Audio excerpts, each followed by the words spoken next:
बिस्मिल्लाहिर्रहमानिर्रहीम। शुरू अल्लाह के नाम से जो बड़ा मेहरबान और नहायत रहम करने वाला है। अस्सलाम वालेकुम। आज का जो मेरा टॉपिक है वो है शैतानी वसवसे से निजात की फ़िक्र।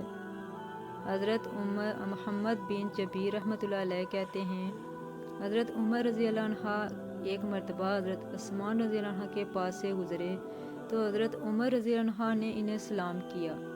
उन्होंने सलाम का जवाब न दिया। हज़रत उमर रज़ी अल्लाह अन्हा हज़रत अबू बकर रज़ी अल्लाह अन्हा के पास गए और इनसे हज़रत उस्मान की शिकायत की।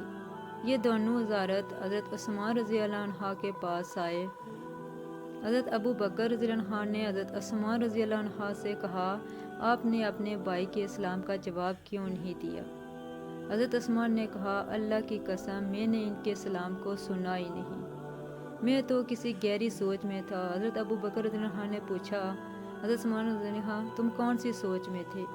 हज़रत उस्मान रज़ी अल्लाह अन्हा ने कहा, मैं शैतान के खिलाफ सोच रहा था कि वो ऐसे बुरे ख्यालात मेरे दिल में डाल रहा था कि ज़मीन पर जो कुछ है वो सारा भी मुझे मिल जाए तो भी इन बुरे ख्यालात को ज़बान पर नहीं ला सकता।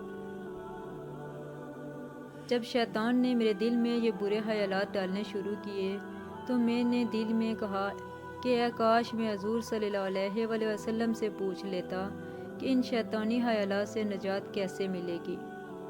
हज़रत अबू बकर रज़ी अल्लाह अन्हा ने फरमाया, मैंने हज़ूर सल्लल्लाहु अलैहि वसल्लम से इनकी शिकायत की थी और मैंने हज़ूर से पूछा था कि शैतान जो बुरे ख्यालात हमारे दिलों में डालता है, इनसे हमें निजात कैसे मिलेगी। हज़ूर इमाम ने फरमाया, इनसे निजात तुम्हें इस तरह मिलेगी कि तुम वो कलमा कह लिया करो जो मैंने मौत के वक्त अपने चाचा को पेश किया था, लेकिन उन्होंने वो कलमा नहीं पढ़ा था, और वो कलमा ये है, ला इलाहा इल्लल्लाह मुहम्मदुर रसूलुल्लाह। अगर मेरी वीडियो आपको अच्छी लगे तो प्लीज़ लाइक एंड सब्सक्राइब ज़रूर कीजिएगा। मेरे चैनल पर आपको इसी तरह की इन्फॉर्मेटिव वीडियो मिलती रहेगी जिससे आपके नॉलेज में इजाफा होता रहेगा। अल्लाह हाफिज़।